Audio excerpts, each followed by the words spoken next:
Hello दोस्तों, Bharat updates channel में आपका स्वागत है। और दोस्तों, आज सुबह की 12 बड़ी अपडेट्स, 12 बड़ी खबरें आप सभी के लिए लेकर यहाँ पर आ चुका हूँ। और आज है 25 जनवरी 2021 सोमवार। और दोस्तों, आज की कुछ ये अपडेट जो है आप यहाँ पे देख सकते हो। ठीक है। और एच पी पीजी एग्ज़ाम, बहुत बार ये कमेंट आ रहा है, बार बार ये कमेंट आ रहा है, बहुत सारे स्टूडेंट्स इस कमेंट को कर रहे हैं। तो और स्कूलों के लिए एक अपडेट है, बीएड वालों के लिए दोस्तों एक मोस्ट इंपॉर्टेंट अपडेट है। तो बीएड वाले तो इस वीडियो को देख ही लेना। ठीक है। H P P S C, H P S S C की तरफ से भी यहाँ पे अपडेट है। इसके अलावा और भी अपडेट्स हैं जो आपको वीडियो में दिख जाएंगी। ठीक है। टोटल 12 अपडेट्स हैं, सभी की सभी आपको मैं इस वीडियो में दिखाने वाला हूँ। ठीक है दोस्तों। तो चलिए दोस्तों, शुरू कर लेते हैं पहली अपडेट से। ठीक, चलिए। तो दोस्तों, बर्फबारी में 209 सड़कें बंद, 35 यात्री फंसे, 75 रेस्क्यू। हिमाचल के ऊंचे क्षेत्रों में भारी हिमपात, अटल टनल में 45, रोहतांग दर्रे में 75 सेंटीमीटर बर्फबारी, लाहौल और पांगी हुए अलग थलग। तो हिमाचल प्रदेश में भारी बर्फबारी से 2 नेशनल हाईवे समेत 209 सड़कों पर आवाजाही ठप हो गई है। रोहतांग में 75 और अटल टनल में 45 सेंटीमीटर बर्फबारी से जो है एनएच मनाली लेह बंद होने से लाहौल का संपर्क कट गया है। आनी जलोड़ी एनएच भी जो है भी हो गया है। चंबा का पांगी अलग थलग पड़ गया है। तो ये कुछ तो है आप पे अपडेट है। और पांगी से लाहौल आ रहे 35 यात्री बीच रास्ते में फंस गए हैं। तो ये कुछ अपडेट है यहाँ पे। और जैसे कि आप देख सकते हो, यहाँ पे बताया गया है 5 डिग्री तक लुढ़का अधिकतम तापमान, 570 ट्रांसफार्मर बंद हुए चंबा में। भरमौर की 29 पंचायतों में 12 घंटे तक रहा ब्लैकआउट, 2 एनएच भी पड़े बंद। तो यहाँ पे कितना न्यूनतम टेम्परेचर रहा है तो वो आप यहाँ पे देख सकते हो दोस्तों, इस साइड दिया गया है। ठीक है। 1 फरवरी तक मौसम साफ, 2 से फिर बारिश के आसार। तो ये कुछ यहाँ पे मौसम विभाग द्वारा बताया गया है, पूरा आप देख सकते हो यहाँ पे। ठीक है। तो कल भी मैंने पूछा था कि आपको मतलब पूरी इन्फो चाहिए या मतलब आपको यही चाहिए, बस हेडलाइन ही मतलब देखनी है, या पूरी इन्फो चाहिए आपको किसी न्यूज़ की। जैसे मैं बताता हूँ, जैसे मैं भी मैंने आपको बताया बर्फबारी से 209 सड़कें बंद, 35 यात्री फंसे, 75 रेस्क्यू। मतलब इतनी ही अपडेट आपको चाहिए या पूरा ही मतलब आपको थोड़ा थोड़ा या इम्पोर्टेंट इम्पोर्टेंट बताऊँ आपको। ठीक है। आपकी फीडबैक चाहिए मुझे, मैंने कल भी पूछा था तो एक दो ही कमेंट आए थे। तो आज आप बताना कि आपको पूरी इन्फो चाहिए या बस हेडलाइन ही देखनी है आपको, सुनानी है आपको, या चाहिए आपको, या मतलब शॉर्ट इन्फॉर्मेशन चाहिए या पूरी फुल इन्फॉर्मेशन चाहिए जो चीज़ मैं आपको बता रहा हूँ। वैसे मैं कोशिश करता हूँ आपके कि मैं पूरी इन्फॉर्मेशन बताऊँ ताकि आपको समझ में आ जाए। हालांकि उससे होता ही है कि वीडियो बहुत ही लंबी हो जाती है, बट आपको एक्सप्लेन मैं बहुत अच्छे तरीके से करता हूँ। तो आप अभी अब बताइएगा कि पूरा एक्सप्लेन करना चाहिए आपको, किस तरह से अच्छा लगता है, या शॉर्ट में बताऊँ। ठीक है। किस तरह से बताऊँ तो आप कमेंट करके ज़रूर बताइएगा। ठीक है दोस्तों। चलिए, नेक्स्ट अपडेट ये रही। तो हिमाचल में कोरोना मामलों में गिरावट जारी, आज आए कोरोना के सिर्फ 21 नए केस। शिमला में 8, कांगड़ा में 6, सोलन में 4, आज 2 की गई जान। मृतकों की संख्या हुई 921 और कुल संक्रमितों की संख्या 57,210। सक्रिय मामलों की संख्या घटकर हुई 436, आज 21 हुए ठीक। अब तक 55,797 हो चुके हैं स्वस्थ। तो दोस्तों, ये एक कोरोना की अपडेट है और ऑफिशियल अपडेट है। और ये जो है दिन में 3 बार आते हैं दोस्तों। तो ये मैं अपने टेलीग्राम चैनल के ऊपर अपलोड कर देता हूँ। और इसके अलावा जो भी पीडीएफ होते हैं, नोटिफिकेशंस होते हैं, वो भी मैं अपने टेलीग्राम चैनल के ऊपर अपलोड कर देता हूँ। तो टेलीग्राम चैनल का नाम है भारत अपडेट्स, वहाँ पर आप विजिट कर सकते हो। और ये जितने भी हैं डॉक्यूमेंट्स, सॉरी, जितने भी पीडीएफ होते हैं या नोटिफिकेशंस होते हैं या कोरोना के अपडेट होते हैं, चाहे कोई भी नोटिफिकेशन होता है, वो आपको मेरे टेलीग्राम चैनल पर मिल जाएगा। ठीक है। इसके अलावा आप मुझे ट्विटर के ऊपर भी दोस्तों फॉलो कर सकते हो। ट्विटर की आईडी का लिंक आपको वीडियो के डिस्क्रिप्शन में मिल जाएगा। ठीक है। इसके अलावा आपने अगर अभी तक मेरा दूसरा चैनल सब्सक्राइब नहीं किया है, ब्लॉग वाला चैनल है, तो उसे भी आप दोस्तों सब्सक्राइब जरूर करिएगा। ठीक है। ऊपर आई कार्ड में आपको लिंक जो है प्रोवाइड करवा दूंगा। ठीक है। चलिए, नेक्स्ट अपडेट ये रही। पूर्ण राज्यत्व दिवस आज, शाह का दौरा रद्द, नड्डा आएंगे। तो हिमाचल प्रदेश को पूर्ण राज्य का दर्जा मिलने के 50 साल सोमवार को पूरे हो रहे हैं। तो इस अवसर पर राज्य स्तरीय स्वर्ण जयंती समारोह सोमवार को शिमला के रिज मैदान पर मनाया जाएगा। 11 बजे शुरू होने वाले समारोह में केंद्रीय गृह मंत्री अमित शाह शामिल नहीं होंगे, उनका दौरा रद्द हो गया है। वही कार्यक्रम में वर्चुअली शामिल होंगे, जबकि भाजपा के राष्ट्रीय अध्यक्ष जेपी नड्डा समारोह में बतौर विशेष अतिथि जो है शिरकत करेंगे। तो शिमला के रिज पर होगा स्वर्ण जयंती समारोह। दोस्तों एक इम्पोर्टेंट अपडेट है। चलिए नेक्स्ट अपडेट अभी देख लेते हैं। तो ये रही दोस्तों, मेडिकल कॉलेजों में लगेंगी डिजिटल एक्सरे और दो अल्ट्रासाउंड मशीनें। कॉलेज के रेडियोलॉजी विभाग को किया जाएगा मजबूत, सैकड़ों मरीजों को मिलेगी सुविधा। तो doctor Radhakrishnan medical college Hamirpur के रेडियोलॉजी विभाग में एक डिजिटल एक्सरे और 2 आधुनिक अल्ट्रासाउंड मशीनें लगाई जाएंगी। इससे रेडियोलॉजी विभाग को मजबूती बनी मिलेगी। वहीं वर्तमान में रेडियोलॉजी विभाग में लोगों को चक्कर लगाने से छुटकारा मिलेगा। मेडिकल कॉलेज प्रबंधन रेडियोलॉजी विभाग की मशीनरी सहित अन्य मशीनरी के लिए 1,84 करोड़ रुपए खर्च करेगा। इससे मरीजों को एक्सरे और अल्ट्रासाउंड की आधुनिक सुविधाएं मिलेंगी। तो ये भी दोस्तों एक इम्पोर्टेंट अपडेट है यहाँ पे। ठीक, चलिए नेक्स्ट अपडेट ये रही। 8 दिन में सिर्फ 55% को ही लगा टीका, फिर भी देश ने बनाया रिकॉर्ड। तो भारत में दुनिया के सबसे बड़े कोरोना टीकाकरण को शुरू हुए 8 दिन पूरे हो चुके हैं। स्वास्थ्य मंत्रालय के अनुसार शनिवार तक देश के लगभग अलग अलग केंद्रों पर 15,82,201 लोगों को टीका लग चुका है। हर दिन एक बूथ पर 100 लोगों को टीका लगाने का लक्ष्य था। इस अनुसार 23 जनवरी तक 27 लाख लोगों को टीका लगाना था, लेकिन अभी तक 55% लक्ष्य ही हासिल हुआ है। इसके बाद टीकाकरण को लेकर देश में नए नए रिकॉर्ड बनने शुरू हो गए हैं। तो ये भी एक अपडेट है दोस्तों। ठीक, चलिए नेक्स्ट अपडेट देख लेते हैं। ये रही, स्कूलों अस्पतालों के नज़दीक 20 किलोमीटर प्रति घंटा से ज़्यादा रफ्तार पर होगा चालान। तो परिवहन विभाग ने वाहनों की अधिकतम गति सीमा की निर्धारित। यूँ समझिए कहाँ कितनी होगी वाहनों की गति।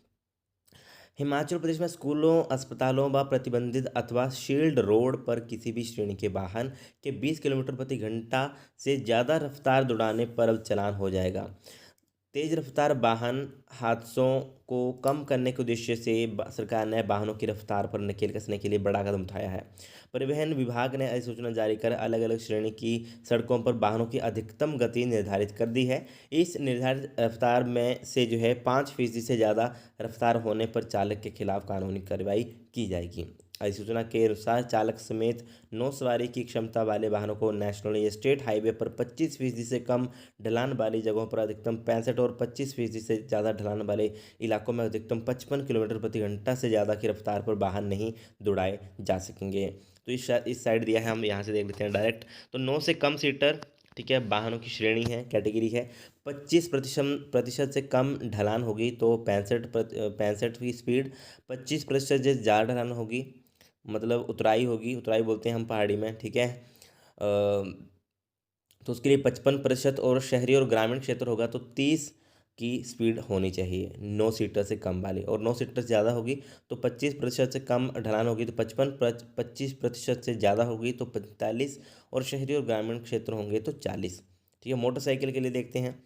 तो मोटरसाइकिल के लिए है 25% से कम ढलान होगी तो 60 की स्पीड, और 25% से ज़्यादा अगर ढलान होती है तो 55, और शहरी और ग्रामीण क्षेत्रों में 30 की स्पीड यहाँ पे बताई गई है। तो ये दोस्तों ये कुछ एक अच्छी अपडेट है। यहाँ पे इन्होंने जो है स्पीड को यहाँ पे बताया है कि किस वाहन की कितनी स्पीड होनी चाहिए, कहाँ पे कितनी स्पीड होनी चाहिए, और ख़ास बात की किस कैटेगरी के वाहन की कितनी स्पीड यहाँ पे होनी चाहिए, जो कि एक अच्छी यहाँ पे ये न्यूज़ है। ठीक है, चलिए नेक्स्ट अपडेट दोस्तों ये रही। शिमला आने वाली ट्रेन वोल्वो बसें 26 तक बुक, होटल भी पैक। तो गणतंत्र दिवस मनाने हिमाचल प्रदेश में पर्यटकों की भीड़ उमड़ी है। दिल्ली से शिमला आने वाली एचआरटीसी की वोल्वो बसें और कालका से शिमला आने वाली टॉय ट्रेनों की एडवांस बुक हो चुकी हैं। शिमला मनाली के होटल 26 जनवरी तक पैक हो गए हैं। शनिवार से मंगलवार तक छुट्टियों के चलते पर्यटकों ने पहाड़ों का रुख कर लिया है। हिमाचल प्रदेश के ऊपरी इलाकों कुल्लू, मनाली, लाहौल स्पीति, चंबा, धर्मशाला की धौलाधार पर्वत श्रृंखला में बर्फबारी हो रही है। पर्यटन स्थल मनाली में होटलों में 90 से 100% तक ऑक्यूपेंसी चल रही है। यहाँ छोटे और मझोले होटल भी 70% तक पैक चल रहे हैं।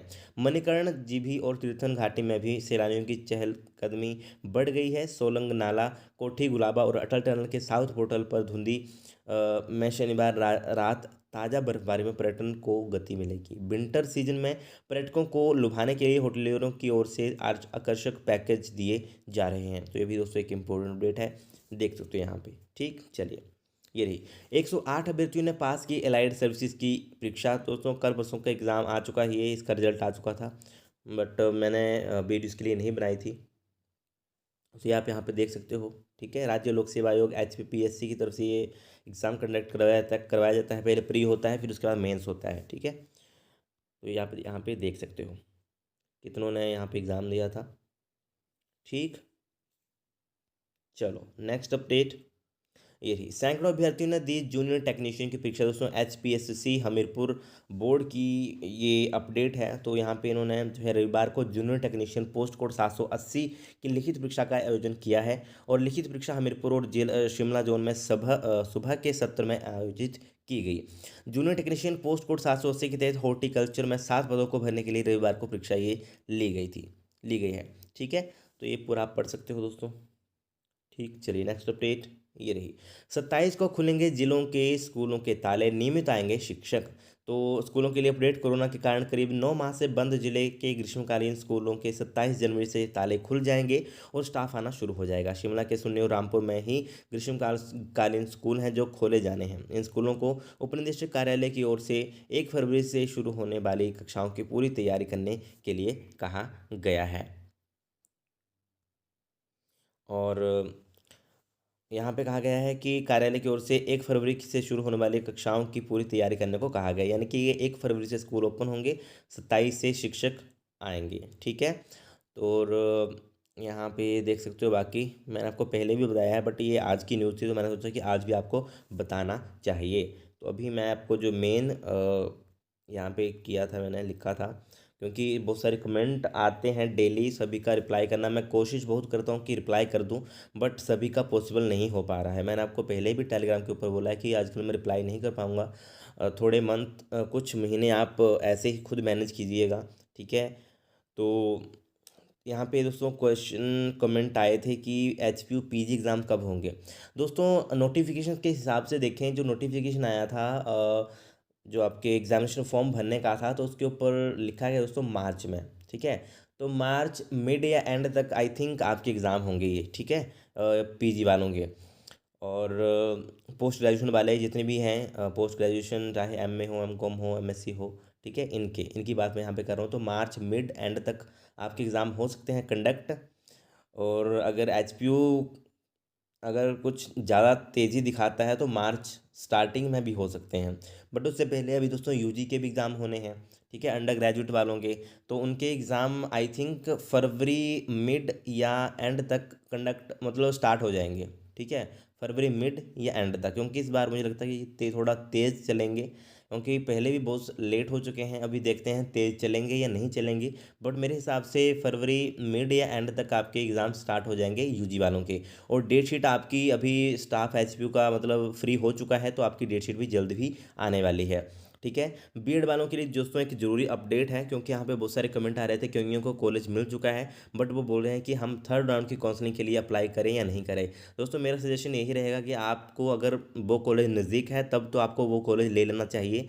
ठीक है, जैसे कईयों को फर्स्ट राउंड में भी कॉलेज मिला, सेकंड में भी राउंड ये आपको कॉलेज मिला, बट अभी सोच रहे हैं कि हमको एक और देख लेते हैं कि शायद मिल जाए। दोस्तों आपको बताना चाहूँगा कि थर्ड राउंड में वैसे भी सीट्स बहुत कम हो गई होंगी। ठीक है, तो अभी आपके लिए रिस्क ये हो सकता है। ठीक है, तो मेरा सजेशन यही रहेगा कि आपको अगर नज़दीक का कॉलेज मिला है तो आप उसको उसमें अगर उसमें एडमिशन ले सकते हो। अगर आप सोचोगे कि थर्ड राउंड में फिर से अप्लाई करें, तो दोस्तों थर्ड राउंड के लिए बहुत ही कम सीटें बचेंगी अभी, क्योंकि फर्स्ट में भी भर गई हैं, सेकंड में भी भरी होंगी कुछ, और कुछ जो है थर्ड राउंड में भरेंगी। तो फिर आपको थोड़ी दिक्कत प्रॉब्लम हो सकती है। सीटें तो होंगी, ऐसा नहीं होगा, बट बहुत ही कम सीटें होंगी। ठीक है, उसके लिए नोटिफिकेशन आएगा। आप ये भी पूछ रहे थे कि कितनी सीटें बची हैं, तो दोस्तों उसके लिए अभी नोटिफिकेशन आएगा रिपोर्टिंग के बाद में कि कितनी सीटें यहाँ पे खाली रही हैं। ठीक है, उसके बाद ही पता चलेगा। ठीक है, तो मेरा सजेशन यही रहेगा कि आप अगर नज़दीक है तो आप उस कॉलेज में एडमिशन ले लो। ठीक है, वीडियो अगर अच्छी लगे तो लाइक शेयर और चैनल को सब्सक्राइब जरूर करिएगा। Thank you.